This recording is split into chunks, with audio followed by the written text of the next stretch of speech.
Nicole Kidman, a name forever associated with Hollywood glamour, has made performances that have won the affections of millions. But behind that elegant beauty and soft smile is a life that's been peppered with both successes and heartbreaks. Her union with Tom Cruise was once the cause of global interest, but few are aware that beneath the fairy tale facade were searing pains and unseen secrets. Hidden beneath that marriage were conflicts that molded Nicole into the woman of toughness she would grow up to be, including traumatic miscarriages and emotional wounds that only a select few witnessed. Nicole Kidman was born on June 20, 1967. She was the jewel of the Kidman family. Her father, Dr. Anthony David Kidman, was a scientist in high regard in Washington, D.C., and her mother, Janelle, was a nurse and editorial assistant who aided her husband's research. Adventure and curiosity appeared to course through Nicole's veins from childhood. When she was 4 years old, her family traveled from the sun-kissed beaches of Hawaii back to Australia when her father took a teaching job at the University of Technology, Sydney. The little island girl found herself overnight in the quiet suburb of Lane Cove, attending a humble public school and dreaming beyond the common. With her fragile features and innate elegance, Nicole started studying ballet as a child, the first experience she had as an actress. Those initial moves on the dance floor would one day form the cornerstone of her passion for acting. Encouraged by her family, she enrolled in the Australian Youth Theatre, where she found the alchemy of storytelling and the rush of becoming somebody else. But life put her mettle to the test early. Teenage Nicole set aside her dreams when her mother was diagnosed with breast cancer. She left school to support her family during the challenging period, demonstrating the kind of strength and commitment that would characterize her throughout life. When her mother had recovered, Nicole returned to the stage a new woman, acting in productions at the Phillip Street Theatre and still studying ballet. Her idyllic Sydney North Shore childhood, afternoons playing with her sister Antonia or going to Mass at Mary MacKillop Church, became some of her fondest memories. But it wasn't long before her abilities would carry her far past those quiet streets. Nicole's television career started in 1983 at the age of 15. She made her debut with a minor role in Pat Wilson's music clip Bop Girl, a modest beginning that opened up the way to greater things in silence. Later the same year, she appeared in the TV show 5 Mile Creek, and although it was a small part, it introduced her to viewers across Australia. There were more opportunities to come. She starred in Bush Christmas and BMX Bandits, both Australian adventure movies that provided her with an opportunity to demonstrate her charisma and natural presence. These initial roles were not box office smashers, but they became crucial stepping stones towards developing her craft and confidence. Nicole's emotional range started to come through more strongly in TV dramas like A Country Practice and the award-winning 1986 miniseries Vietnam, which showed an emerging actress ready for bigger roles. In the late 1980s, she starred in Emerald City, 1988, and Bangkok Hilton, 1989, continuing to establish herself as one of Australia's most promising young stars. The true turning point, however, arrived in 1989 with Dead Calm. With Ray Ingram, a woman stranded at sea with a homicidal maniac, Nicole gave a performance that won over audiences and critics. Variety described her as strong, determined, and full of vitality, and Roger Ebert praised the naked tension she conveyed on screen. This star-making turn thrust her to international fame. A year later, she starred alongside Tom Cruise in Days of Thunder 1990, a doctor who becomes infatuated with a race car driver. Although the film was not a huge success, it launched Nicole into Hollywood and made her acquaintance with the man who would transform her life. Their on-screen, off-screen chemistry was undeniable. They teamed up again for Far and Away 1992, an Irish immigrant epic romance, and soon their real-life pairing turned real. On Christmas Day 1990, in the sleepy mountain town of Telluride, Colorado, Nicole Kidman and Tom Cruise had a quiet ceremony. They became Hollywood's golden couple, stunning, talented, and above reproach. Their romance dazzled the world, and before long they adopted 2 children, Isabella Jane, born in 1992, and Connor Anthony, born in 1995. The family divided their time between Los Angeles, Australia, Colorado, and New York, living a dream life few could even dream of. Professionally, Nicole's star never dimmed. In 1995, she gave the performance of a lifetime in To Die for as Suzanne Stone Moretto, an ambitious woman consumed by desire.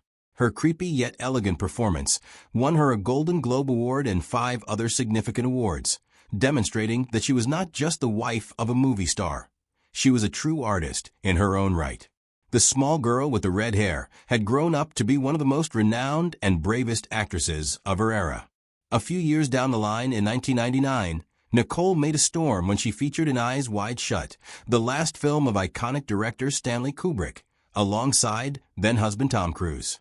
The enigmatic and provocative film not only caused a splash in Hollywood, but also represented a milestone in the development of Nicole into a real cinematic icon. 2 years on, her career soared to dazzling new heights in Moulin Rouge, 2001, in which she starred as Satine, an elegant cabaret performer whose loveliness and tragic allure enthralled viewers all over the globe. The performance earned her an Academy Award nomination and her second Golden Globe, demonstrating that she had established herself as one of the most talented and versatile actresses of her generation. In the same year, Nicole surprised everyone with The Others, a chilling psychological thriller that proved she could easily switch from sparkling musicals to spine-tingling suspense. But success is usually a price paid in sacrifice. While filming Moulin Rouge in Australia, she was seriously injured in an ankle accident and had to leave Panic Room, a project later usurped by Jodie Foster. Nonetheless, Nicole left her presence felt with a short telephone cameo, a voice cameo that only she could make memorable. Then 2003 rolled around, which proved to be the golden year of Nicole Kidman. Her transformation into writer Virginia Woolf in The Hours was nothing less than outstanding.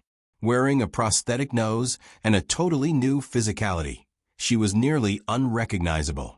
For her work, she received the highest accolade in film, the Academy Award for Best Actress.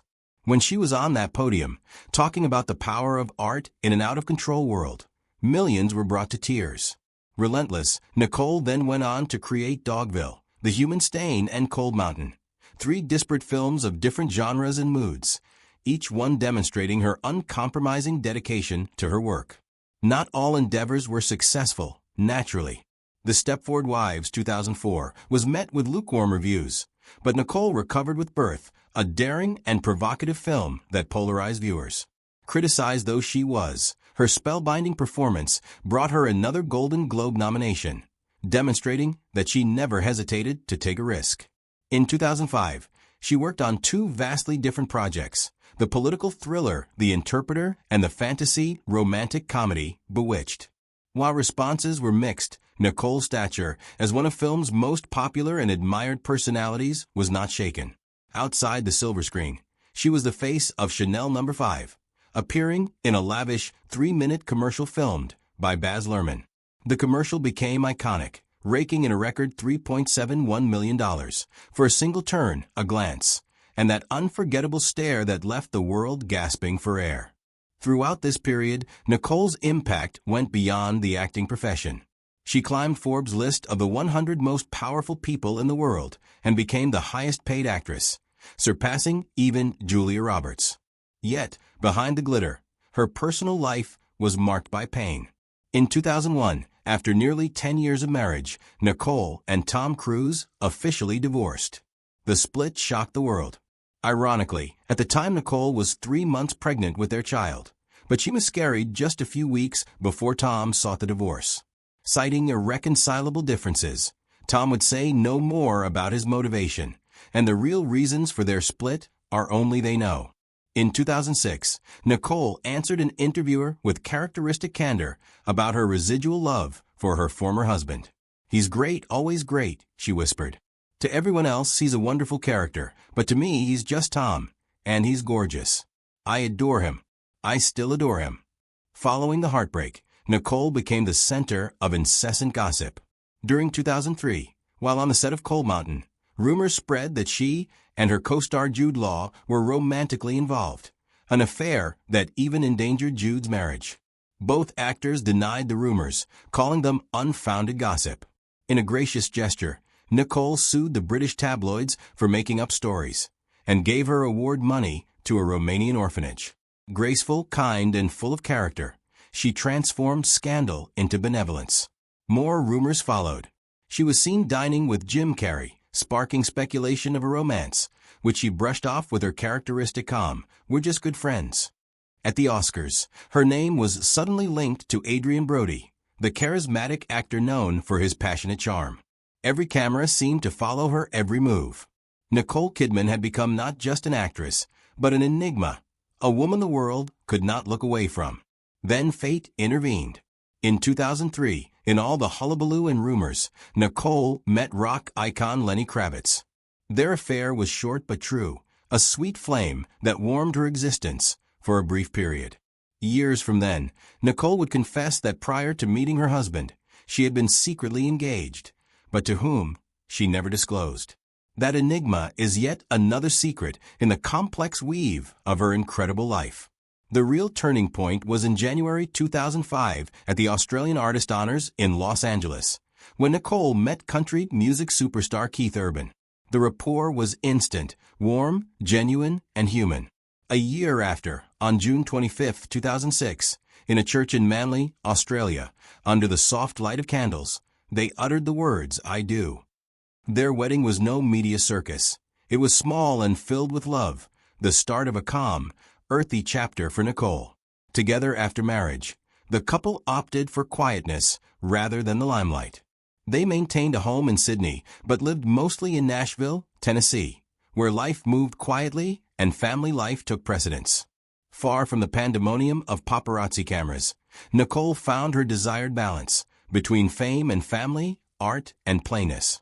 She even smiled at her own faults, once confessing she still smoked sometimes, a little human weakness that made her all the more down to earth. Now 57, Nicole Kidman is still the picture of ageless beauty and fortitude.